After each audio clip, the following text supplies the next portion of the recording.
Hermanos, los saludo en el amor del Señor. Bueno, al igual que Francisco, para mí este es uno de los... me tocó mi palabra favorita, en cierta forma. Le voy a pedir que mantenga su Biblia abierta en Juan 19. Voy a dar lectura nuevamente, el versículo 26 y al 27.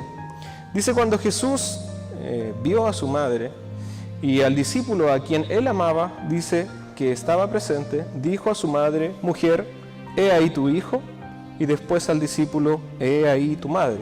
Y desde aquella hora el discípulo la recibió en su casa. Oremos. Padre Celestial, Señor, te damos las gracias porque tú eres bueno, porque tu misericordia es para siempre, Señor, porque a pesar de nuestras infidelidades, tu palabra dice que tú permaneces fiel, porque cuando abundó, Señor, el pecado, tu palabra dice que sobreabundó tu gracia por sobre todas las cosas, Señor. Te agradecemos, Señor, y te pedimos que limpie nuestro entendimiento. En tus manos, Señor, nos encomendamos para entregar la palabra como también para recibirla. En el nombre de Jesús te lo agradecemos. Amén. Como les decía a mí, todas las palabras que el Señor dice en la cruz guardan una gran importancia. De hecho, yo me trataba de imaginar y decir, bueno, si yo estuviera en los últimos momentos de mi vida, las palabras que dijera las escogería con mucho cuidado. Y trataría de decir quizás las cosas que son más importantes. Quizás las escogería cuidadosamente, pensaba yo. Como también todos sabemos que en las circunstancias en las que se encontraba el Señor Jesús, de dolor, de agonía, de sufrimiento, tuvo palabras para su madre. Siempre me he preguntado por qué el Señor Jesús dice, en estos profundos momentos de agonía, Él expresa palabras para su madre y tiene un tiempo para dedicar algunas palabras. Sin duda resulta muy doloroso para Jesús ver a su madre en aquel momento. Recordemos que el Señor Jesús estaba pasando, como decíamos, por profundos momentos de agonía, y ver a su madre en aquel lugar debe haber sido aún más doloroso para Él. Y como les decía, en esta imaginaria, si usted se tratara de imaginar en los últimos momentos de su vida, y si su madre está presente, yo siempre escuchaba un dicho popular como que dice que las madres nunca esperan ver morir a un hijo, sino que en cierta forma es como que se espera que los hijos entierren a sus padres, como que es lo natural, pero nunca los padres a un hijo, o ver morir a un hijo. Por lo tanto, partiendo de esa imaginación, de tratar de ponernos en el lugar, en aquel momento, hay algo que sobresalta sobre todas las cosas, que dice: ¿por qué el Señor Jesús llamó a María como mujer y no le dijo madre? ¿Por qué el Señor Jesús no le llamó madre y le llama mujer? No sé si usted recuerda algún episodio de la Biblia anterior en donde haya sucedido esto. ¿Se recuerda alguno? La Escritura dice que ¿cuál fue el primer milagro que desarrolló el Señor Jesús?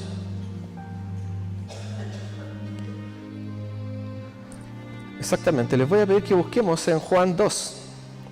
Juan capítulo 2. Juan capítulo 2, doy lectura del versículo 3 al 5. Dice que esta fue la primera manifestación sobrenatural o milagro que el Señor Jesucristo realiza. Juan 2, del 3 al 5 dice: y faltando el vino, la madre de Jesús le dijo: ¿no tienen vino? Y Jesús le dijo: ¿qué tienes conmigo, mujer?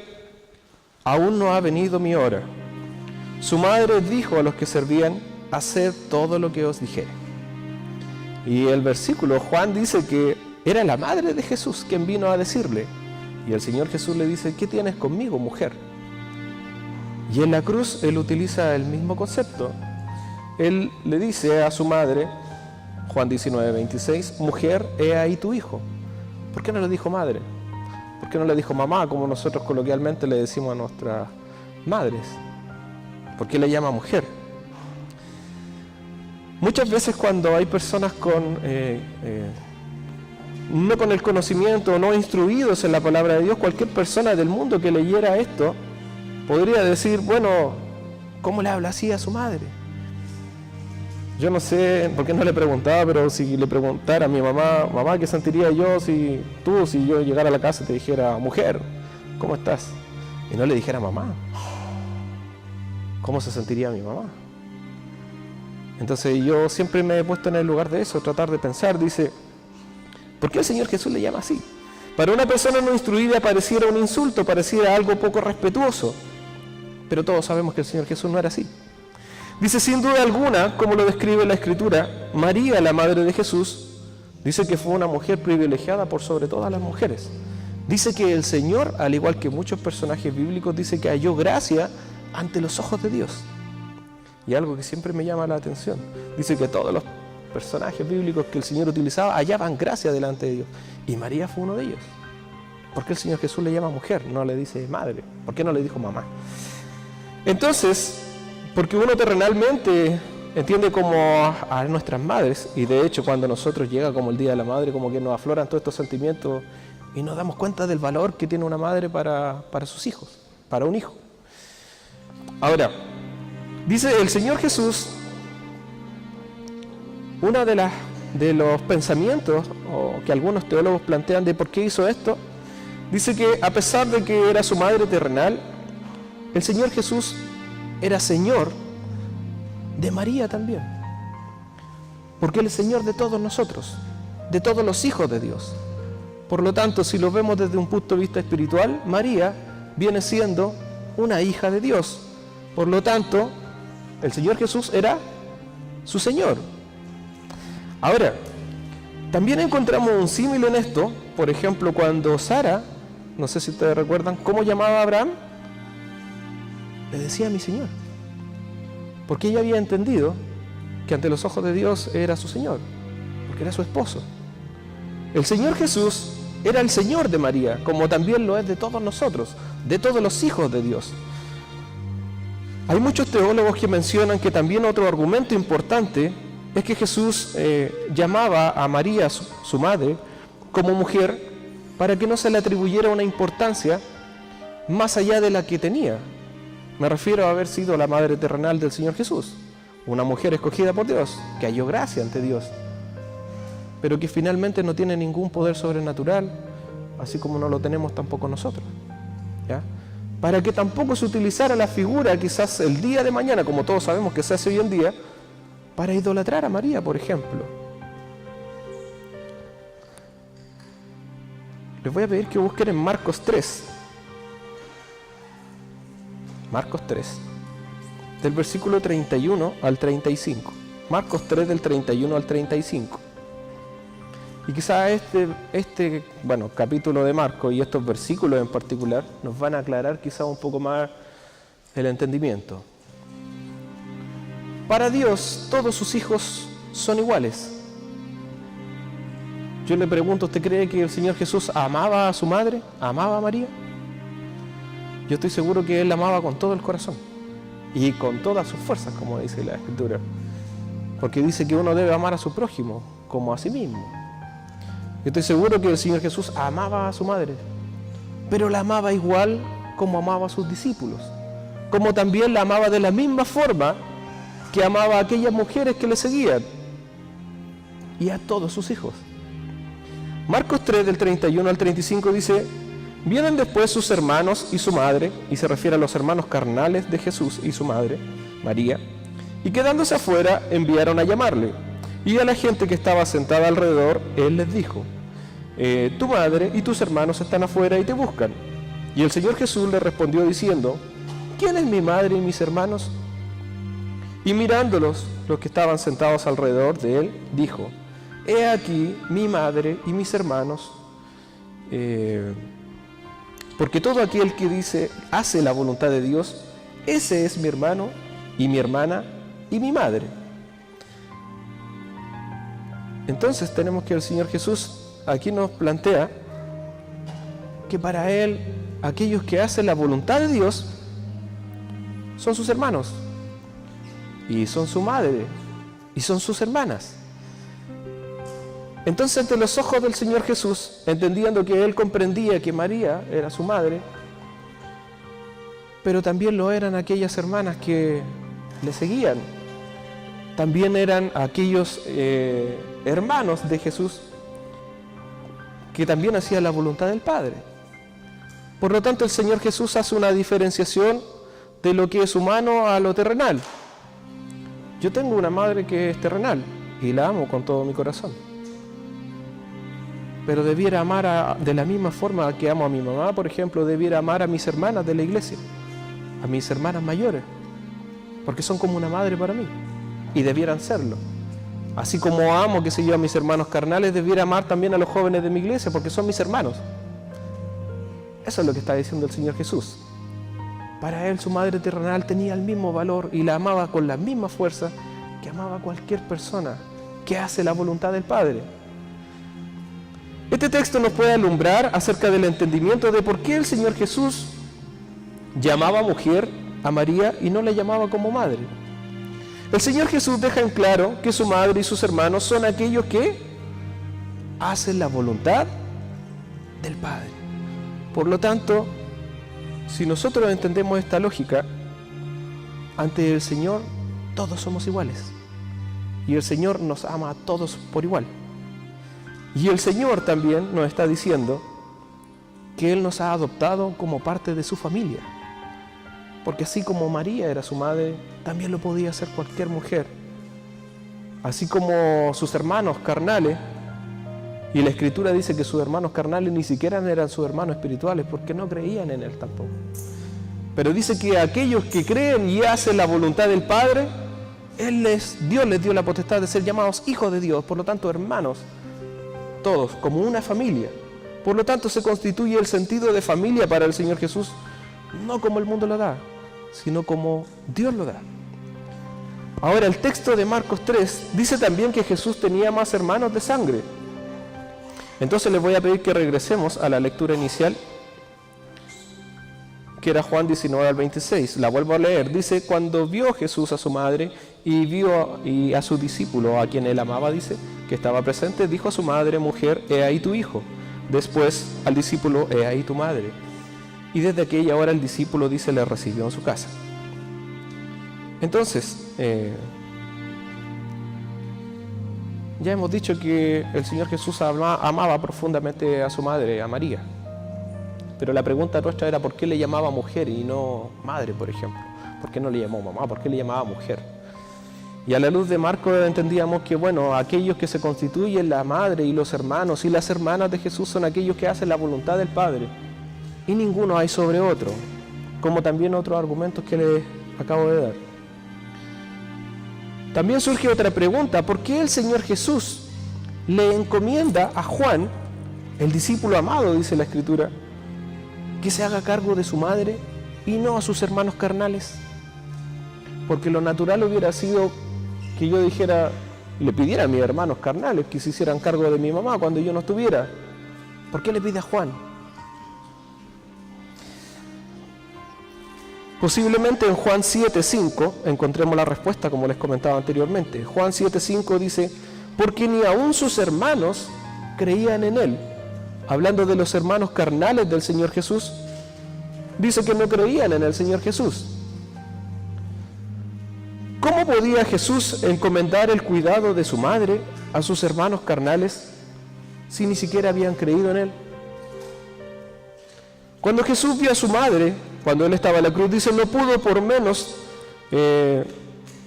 pensar en lo que iba a suceder con su madre. Y por eso yo les decía, en esos momentos de profunda agonía, de dolor, el Señor piensa en su madre, en María. Por lo tanto, nosotros nos preguntamos, ¿por qué le encomienda a Juan y no a sus hermanos carnales, por ejemplo? María tenía más hijos. ¿Por qué no le pidió a esos hermanos que cuidaran de María? Dice, no se la podía confiar a sus hermanos, porque dice que no habían creído en él. Como también, si yo le preguntara a usted, una pregunta personal, si usted tuviera que confiarle el cuidado de su madre, ¿a quién se lo daría? Si usted no lo pudiera hacer, ¿a quién le confiaría el cuidado de su madre, por ejemplo? Si tuviéramos que cuidarle, darle el cuidado de nuestra madre a alguien, al igual que como el Señor Jesús, yo lo haría a una persona que amara profundamente. No le daría el cuidado de mi madre a una persona que no me conociera, a una persona que no me ame, que no tenga un vínculo conmigo. La Escritura dice que Jesús le confió a su madre, a Juan, que todos sabemos que es el discípulo amado del Señor. O sea, le estaba confiando la vida de su madre a quien él más amaba, como dice la Escritura, el discípulo amado. Como también la Escritura dice que Juan amaba profundamente al Señor. Después de todo, dice, Juan estaba doblemente también calificado para este servicio porque amaba profundamente al Señor. Como también en la historia genealógica, Juan dice que es primo de Jesús, por lo tanto era sobrino de María. Por lo tanto eran familia también. Y obviamente era el discípulo amado.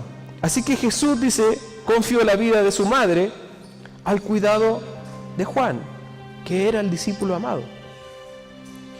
Ahora, también obviamente esto era para servir también a María, como también María apoyara a Juan, porque le dice, he aquí, tu hijo, le dice a María primero, y después le dice que, he ahí tu madre, le dice al discípulo amado. Por lo tanto, para que se cuidaran mutuamente, para que se sustentaran, para que en cierta forma, y estoy seguro que fue así, se consolaran luego de la muerte del Señor Jesús. ¿Quién le iba a dar consuelo a María? ¿Quién iba a estar con Juan, que amaba profundamente al Señor? Por lo tanto, él se preocupa de María como también del discípulo amado. Dice, ámalo como que fuera tu hijo, y tú ama a María como que fuera tu propia madre. Por lo tanto, Jesús le dice a Juan, he ahí tu madre. Y Juan dice que, ¿qué dice la Escritura? Dice que desde esa hora la acogió en su casa. Y lo hizo. Y cumplió la voluntad de Jesús, que se hiciera cargo de su madre. Por lo tanto, para ir terminando, porque me dijeron que había que ser breve, dice, para concluir podemos decir que sin duda el Señor Jesús amaba profundamente a María, su madre. Y es por esto, dice, que en los últimos momentos de profunda agonía, de dolor, utiliza dentro de sus fuerzas sus últimas palabras para preocuparse del cuidado de ella. Por lo tanto, el hecho de que la llamara mujer no tenía relación con que el Señor Jesús no le amara, sino que, como entendimos a la luz de Marcos, simplemente aquellos que hacen la voluntad son hermanos, son hermanas y son madres para el Señor Jesús. Por lo tanto, él amaba profundamente a María, pero también como ama a cualquiera de nosotros. El Señor a usted le ama con las mismas fuerzas que me amó a mí. Y dio su vida por usted y la dio también por mí. Y nos ama a todos por igual. Ahora también tenemos que entender, y quizás si quisiéramos tomar como una aplicación personal para esto, no sé si usted ya logró darse cuenta, pero si usted mira a su lado, usted tiene un hermano, usted tiene una madre al lado suyo sentado ahora, usted tiene a un padre sentado al lado suyo, porque la Escritura es clara y dice que aquellos que hacen la voluntad de Dios son mis hermanos, son mis hermanas, son mis madres. Por lo tanto, todos aquellos que se constituyen hijos de Dios y hijos de nuestro Padre, por su voluntad, dice, somos hermanos y son nuestras madres. Cuando Pablo, si mal no recuerdo, insta a corregir, dice a los hermanos ancianos, dice, ¿cómo deben corregirlo? Como si fuera un padre, hablarle con profundo amor, para no herir sus sentimientos, porque es mayor, porque podría ser mi padre eternamente, pero espiritualmente también lo es. Por tanto, dice, amados hermanos, dice, a mí lo que más me conmueve es saber que la palabra del Señor se cumple, en el sentido de que nosotros somos hermanos. Ustedes, hermanos mayores, son como madres para mí, madres de los jóvenes. Jóvenes son como hermanos para mí, porque somos familia de Dios, somos hijos de Dios. Sin duda, en esta reflexión, el llamado es a expresarnos el amor entre nosotros, como la familia de Dios. A los jóvenes que amen a las hermanas como que fueran sus madres, que las respeten a los hermanos ancianos como sus propios padres. A las hermanas preocuparse de los jóvenes como que si fueran sus propios hijos. Porque para el Señor, dice, todos somos sus hijos, todos somos sus hermanos y sus madres, si hacemos su voluntad. Y eso es lo maravilloso de la Escritura. Es como nos une, dice, sin quizás tener lazos sanguíneos, pero que el Señor dice nos ha escogido, porque dice que sus hijos no son engendrados por voluntad de carne ni sangre, sino que por voluntad de Dios. Por lo tanto, hemos de concluir esos dos puntos, que el Señor amaba profundamente a su madre, aún así no la llamara madre, sino que la llamara mujer, como también amaba profundamente a Juan, y por eso le confía también la vida y el sustento quizás de su madre, y estaba preocupado por su madre finalmente al expresar sus últimas palabras también e incluirla a ella como algo muy importante dentro de lo que él quería dejar antes de partir. Oremos. Padre Celestial, Señor, te damos las gracias porque tú eres bueno. Gracias, Señor, porque tu palabra, Señor, es viva y eficaz y redarguye en nuestros corazones. Gracias, Señor, por habernos constituido tus hijos, Señor. Gracias por haber perdonado nuestras faltas, Señor. Gracias, Señor, porque a través de la familia también de la fe, Señor, podemos encontrar padres en la congregación, madres, Señor, hermanos, como también hijos, Señor. Ayúdanos a amarnos, Señor, como tú quieres que nos ames, como también ayúdanos a hacer tu voluntad, porque tu palabra dice que aquellos que hacen tu voluntad son tus hijos, son tus hermanos. Señor, te rogamos, Señor, por aquellos que quizás no te han conocido, para que lleguen al conocimiento de tu palabra. Ayúdanos también a nosotros a predicar el Evangelio a aquellos que no te conocen. Como también te rogamos que te quedes, Señor, en medio nuestro, y que todo lo que sigamos haciendo, Señor, sea para la honra y gloria tuya. En el nombre de Jesús, amén. Todos deseamos que el mundo sea bueno para que las personas vivan en paz y actúen con amor y justicia. Pero hay un problema. En lugar de eso, algo nos obliga a los humanos a sembrar constantemente el caos y la destrucción. Y a eso le llamamos maldad. Desde la perspectiva de la Biblia, la maldad arruina las cosas de por lo menos dos maneras. Hay un efecto directo en nuestra maldad, como cuando alguien le roba a otra persona, creando injusticia. Entonces, esa persona está en deuda para poder compensar lo que ha hecho. Pero hay otro efecto indirecto de la maldad, porque esa persona también ha arruinado el ambiente de la relación, creando una falta de confianza. Hay daño emocional, es como el vandalismo, y esa persona también tiene que compensar eso. Pero muchas personas piensan, hey, Dios es bueno, Él debería ser quien elimine toda la maldad en el mundo. Pero seamos honestos, me refiero a que el mal que veo por todos lados es el mismo mal que está dentro de mí. Todos hemos contribuido y lo seguimos haciendo. Así que eso nos pone en un aprieto. Si Dios va a eliminar la maldad del mundo, nos tendrá que eliminar a nosotros. Y esto es lo más impresionante de la historia de la Biblia. Este Dios es tan bueno que no solo va a eliminar la maldad del mundo, Él lo va a hacer sin destruir a la humanidad. ¿Y cómo va a ser eso? Temprano en la historia de la Biblia se nos presenta eso de los sacrificios animales, lo que sé que suena extraño para nosotros, pero para los israelitas era un símbolo muy poderoso de la justicia y la gracia de Dios. Así que recuerda que yo soy un contribuyente a la maldad que hay en el mundo. Yo debería ser eliminado, pero Dios está permitiendo que la vida de este animal sea un sustituto. Está muriendo simbólicamente en mi lugar. Y la palabra bíblica para esto es propiciación, que significa cubrir la muerte de alguien. Hay una segunda parte en este ritual. Recuerda que la maldad también causa vandalismo relacional, y en la Biblia esa idea se describe como contaminar o profanar la tierra y hacerla impura. Así que el sacerdote lavaría simbólicamente el vandalismo, rociando la sangre del animal en diferentes partes del templo. Así que la sangre del animal está limpiando. Recuerda que esto es un símbolo al que no estamos acostumbrados. La sangre representa la vida. El rociar la sangre es una representación de cómo Dios está limpiando esas consecuencias indirectas del mal en su comunidad. En la Biblia, este proceso se llama purificación. Así que el templo en la tierra ahora se convierte en un espacio limpio, donde Dios y su pueblo pueden vivir juntos en paz. Así que este ritual arregla las cosas entre Israel y Dios. Más que eso, los israelitas experimentan el amor de Dios y su gracia a través de estos símbolos. De manera ideal, al ser perdonados, esto los llevaría a convertirse en personas de amor y gracia. Cierto, eso es lo ideal, pero no siempre fue así. Cierto, así que el profeta Isaías habla mucho de esto. Él abre su libro diciendo que los sacrificios continuos de los israelitas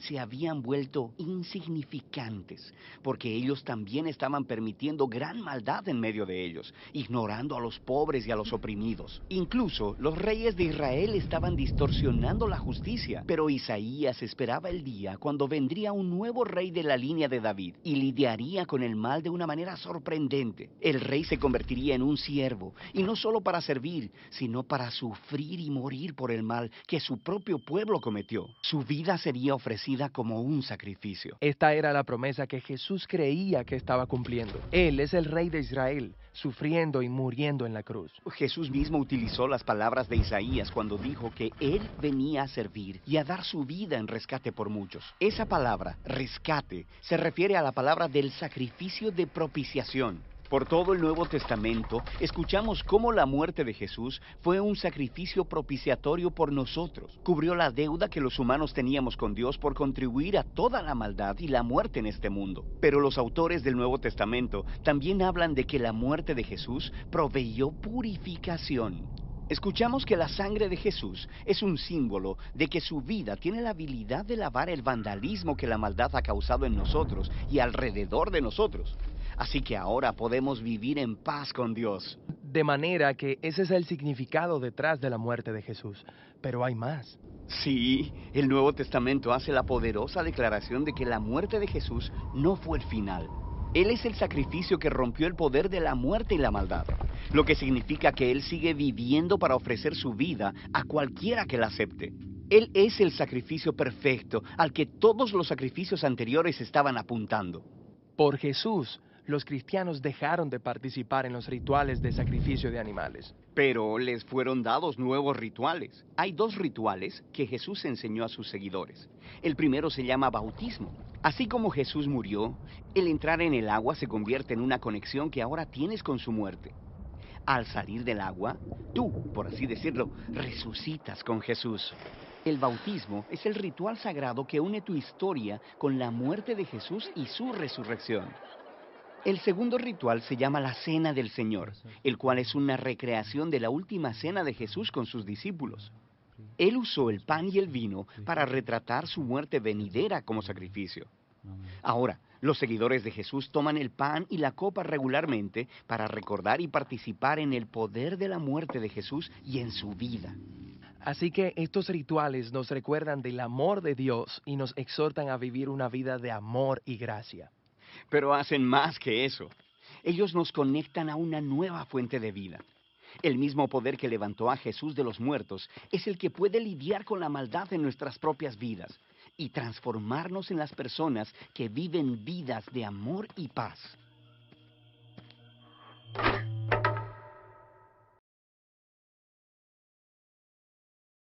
Bueno, hermanos, creo que me tocó la frase como más dolorosa, yo diría a mi gusto, de toda la escritura, ¿ya? Porque, bueno, en ese momento, viendo el contexto, podemos ver que Cristo había sido humillado, le habían quitado sus ropas, lo habían escupido, lo habían abofeteado, ¿ya? Luego lo habían azotado. Se dice, historiadores dicen que estos azotes llegaron hasta la capa subcutánea. Ya esa capa está debajo de la piel, que es como a nivel de los músculos.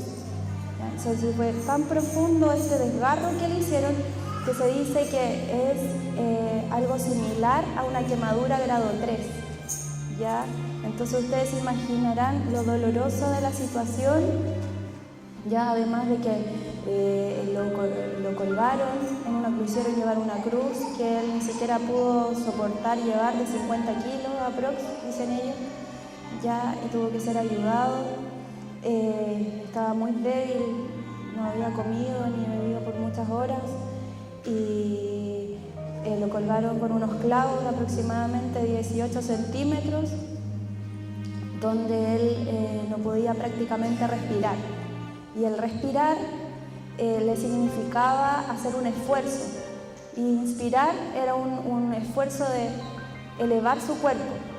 Y para elevar su cuerpo de donde estaba era un esfuerzo muy grande, un dolor muy desgarrador.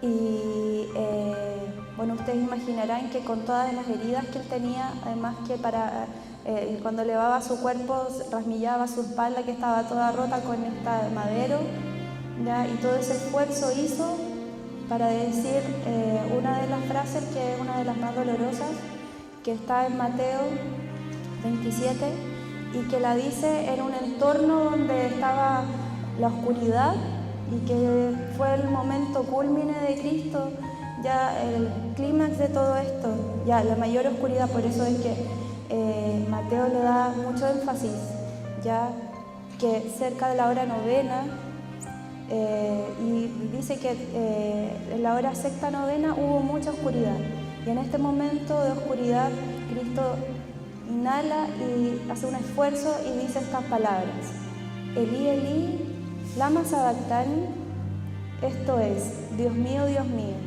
¿por qué me has desamparado? Esta frase está llena de angustia. Está llena de angustia, ya, y esta angustia nosotros no la podemos medir, ya ni siquiera su amor por el que sufrió todos estos castigos por nuestro pecado puede ser medido, ya. Y existen muchos tipos de dolor. Está el dolor físico, como el que ya nombramos, el dolor mental, que fue el que él sufrió, ya, y el mayor era el mental y el espiritual, porque si nosotros vemos en las Escrituras, Jesús nunca se quejó por los clavos, nunca se quejó por los azotes, nunca se quejó no dijo ¿por qué Pedro me abandonaste? ¿Por qué Judas me traicionaste? Él no dice eso, él dice: Dios mío, ¿por qué me has abandonado? Ese era el mayor dolor que Cristo sentía, el abandono de su Padre, porque ese abandono era real. Ya no es que Cristo haya perdido la fe, como muchos de nosotros que algunas veces no sentimos la presencia del Señor y pensamos que se alejó de nosotros, ya, porque nosotros perdemos la fe, porque el Señor dice que Él está siempre con nosotros, ya, pero nosotros muchas veces perdemos esta fe. Pero es muy diferente a la ausencia real de la presencia de Cristo, como fue la que sintió, la presencia del Padre, que sintió Cristo en ese momento. ¿Ya? Y ese fue al final el motivo de su dolor, ya, que se haya retirado la comunión que tenía con el Padre.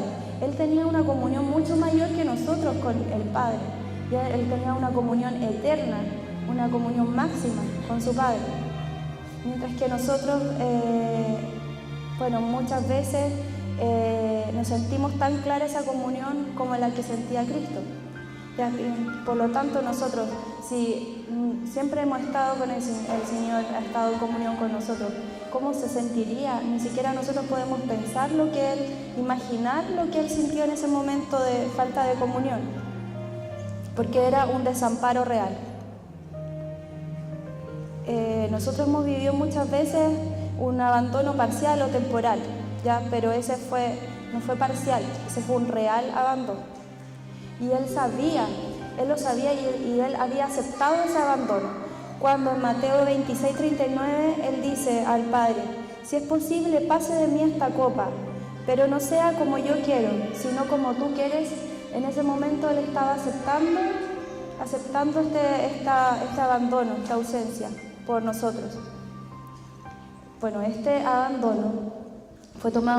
grito de abandono fue tomado desde las Escrituras, porque Cristo repite lo que dice el Salmo 22, en versículo 1. Si alguien me puede ayudar a buscar Salmo 22 y leer el versículo 1.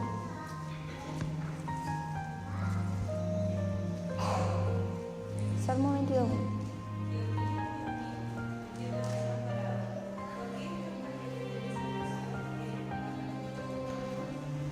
Bueno, este fue en ese momento escrito por David, ya en un periodo crítico que le estaba pasando, pero estas palabras eran referidas al Mesías, ya estas palabras eran proféticas, porque el Mesías, Cristo, hay muchos salmos que son mesiánicos. Ya, mesiánico se refiere a que profetizan la vida de Cristo, su nacimiento, su muerte, ¿ya? Y esto es uno de ellos.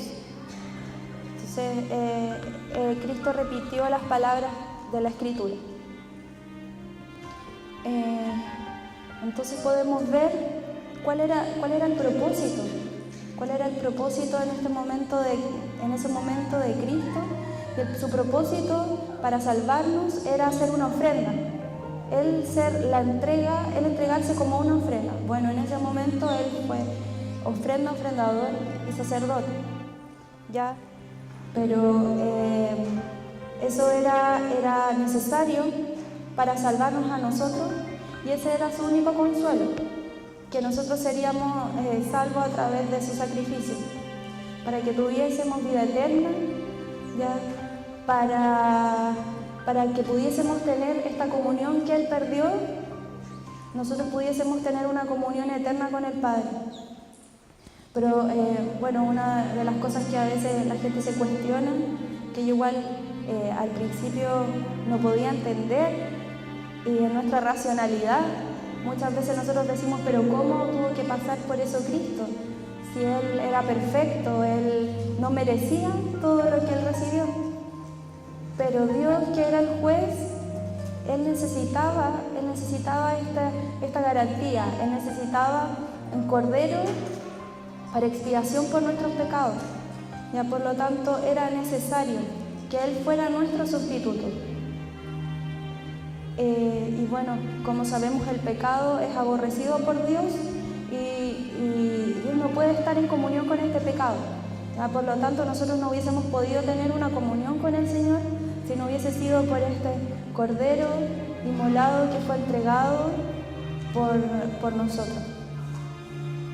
Esto fue una consecuencia simplemente de nuestro pecado. Y bueno, como conclusión, podemos decir que podemos descansar en la salvación de Cristo a través de este sacrificio, que Él soportó el peso completo de todo nuestro pecado y cuidado. Que yo ya no sufriré por mi pecado, pues Jesús sufrió plenamente todo esto. ¿Ya? Y lo más importante, bueno, lo que podemos sacar el limpio nosotros de todo esto, es que nosotros debemos aborrecer el pecado, ese pecado que hizo tanto sufrir a nuestro Señor, que ese pecado que proporcionó esa agonía, nosotros debemos odiar ese pecado, ya, evitar ese pecado. Y bueno, tenemos que aprender de nuestro Señor, que Él en esos momentos, Él citó las Escrituras en los momentos donde se sentía abandonado. Nosotros también debemos citar las Escrituras cuando nos sintamos así y clamar al Señor, orar de una forma sincera y no abandonar jamás nuestra fe, como lo hizo nuestro Padre, como lo hizo Cristo Jesús, que fue nuestro mayor ejemplo. ¿Ya? Que el Señor los bendiga. Paz del Señor. Ahí sí, paz del Señor. Tengo sed.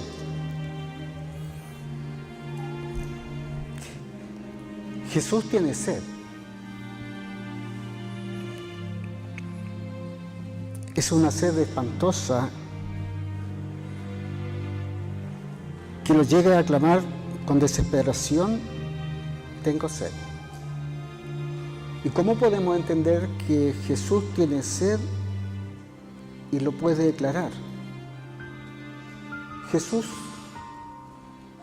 no ha comido ni ha bebido desde la noche de su captura. Hay un desgaste natural en el paso del tiempo, en la tensión que ha sufrido en estas horas, más aún los castigos que desgarraron su carne, que desgarraron su cuerpo, la pérdida de sangre por las heridas, las bofetadas, los escupitajos, el cargar la cruz hasta que lo dejó exhausto y tuvieron que pedirle a otros. Y hasta ese momento Jesús no había reclamado nada. Y cuando él se da cuenta, como dice el versículo que recién leíamos, el versículo 28,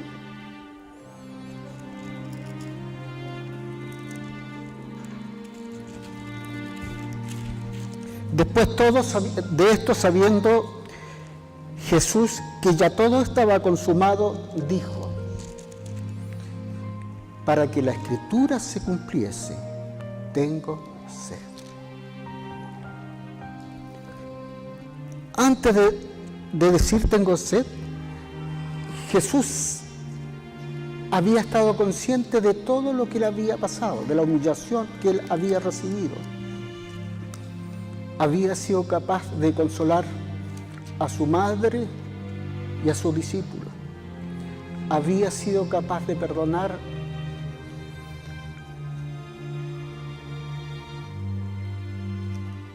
al ladrón que estaba junto a él.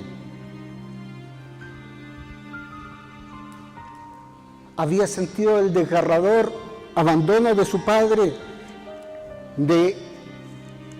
con el cual eran íntimos, en el cual él mismo había declarado que él y el Padre eran uno, y hoy día se sentía totalmente abandonado.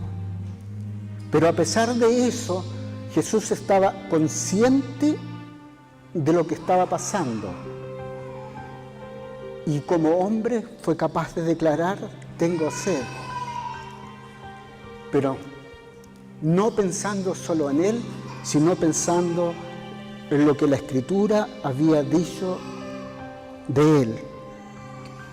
El Salmo 22 que citó mi hermana anteriormente, en el versículo 15 dice: como un tiesto se secó mi vigor, y mi lengua se pegó a mi paladar, y me has puesto en el polvo de la muerte. Jesús estaba demostrando que sentía esa misma sensación que el salmista había descrito en el Salmo 22, de esa sed desesperante, esa sed que él sabía que no iba a poder ser saciada, porque tenía que cumplirse la palabra donde le iban a colocar, en vez de agua, le iban a dar vinagre, de sabor amargo, de sabor agrio, que no iba a sopesar en nada la sensación que él sentía. ¿Y cómo lo sabía Jesús? Porque los profetas y el salmista como tal habían escrito sobre esto. En el Salmo 69, que es otro salmo mesiánico, en el versículo 21 dice: me pusieron además hiel por comida, y en mi sed me dieron a beber vinagre. Y si leemos el versículo 29, lo que le dieron a beber a Jesús fue vinagre. Y el vinagre no es para saciar la sed. En un momento así como el que estaba, era un dolor, una sensación no solamente de sed, sino de un dolor desgarrador por la falta de agua, por haberse agotado, haber sufrido, haber perdido sangre, como decía, haber sido azotado, y su cuerpo desgarrado necesitaba el agua. En estas dos palabras, que incluso en arameo se dice que es una sola palabra, pero en la traducción tengo sed, está representada la humanidad que Cristo tomó al venir a la tierra. Cristo ya había demostrado que Él tenía necesidades físicas cuando se enfrentó a la mujer samaritana que estaba cerca del pozo y le pidió que le diera algo de beber.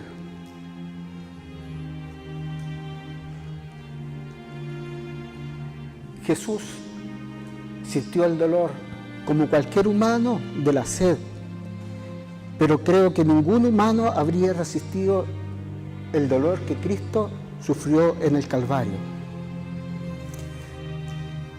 Él estaba cobrándose nuestra culpabilidad. En Romanos 5:12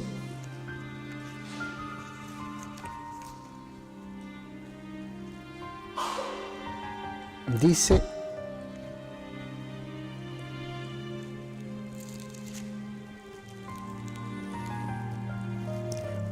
por tanto, como el pecado entró en el mundo por un hombre, y por el pecado la muerte, así la muerte pasó a todos los hombres por cuanto todos pecaron. Es decir, todos estábamos muertos. Todos somos muertos.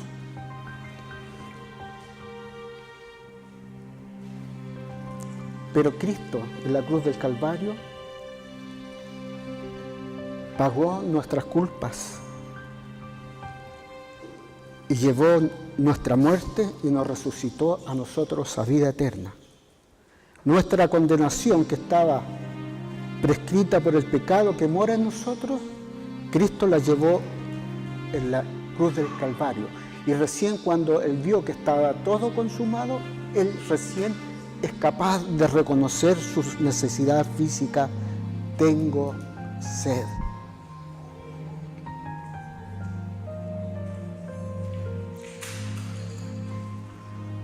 En estas palabras, tengo sed, que parecen culminar la parte final del sacrificio en la cruz de Jesús, porque Él las declara después de darse cuenta que todo ha terminado, que todo está resuelto ya, que solo falta enfrentar la muerte y la resurrección. Antes de declarar que todo está consumado,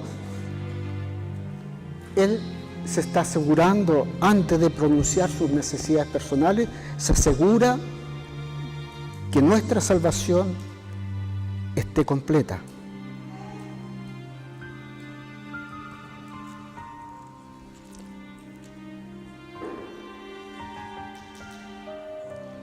La sensación que Cristo sintió al exclamar "tengo sed" es la misma sensación que tuvo ese hombre que se vio enfrentado con Lázaro en el Hades y que le pidió a Abraham que Lázaro le untara simplemente con un dedo y le saciara la sed un poco. ¿Cuál sería su desesperación? Que le bastaba para consolarse un poco con una gota de agua. Esa misma sed que nosotros provocamos en Cristo por nuestros pecados, Él la sintió en la cruz del Calvario, sabiendo el consciente que no merecía pasar esto, pero su amor fue tan grande por mí y por ti, que fue capaz de llegar a sentir esta necesidad tan grande. Filipenses, en el capítulo 2, los versículos 6, del 5 al 8, vamos a leer. Haya pues, para que lo entendamos, Filipenses capítulo 2, del versículo 5 al 8. Haya pues en vosotros este sentir que hubo también en Cristo Jesús, el cual, siendo en forma de Dios, no estimó el ser igual a Dios como cosa a que aferrarse, sino que se despojó a sí mismo, tomando forma de siervo, eso semejante a los hombres, y estando en condición de hombre, se humilló a sí mismo, haciéndose obediente hasta la muerte y muerte de cruz. Tengo sed. El único momento en que Cristo en el Calvario reclamó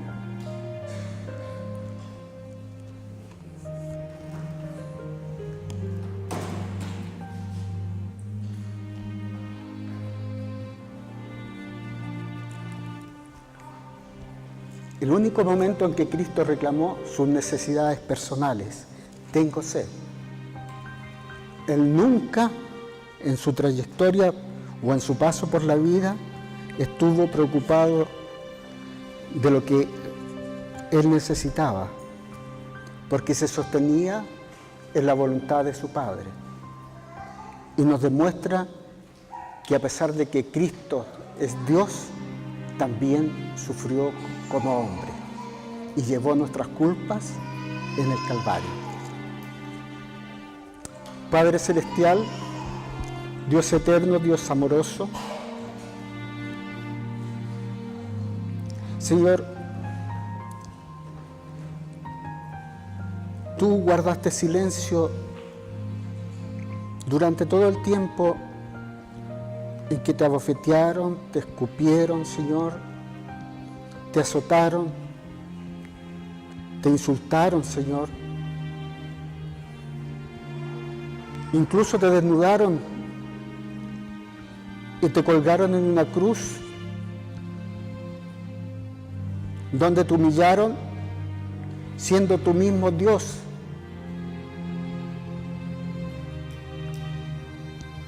Y asumiste esa posición de siervo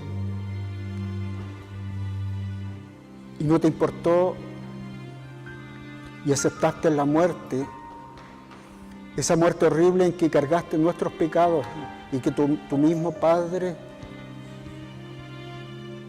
no pudo soportar ese momento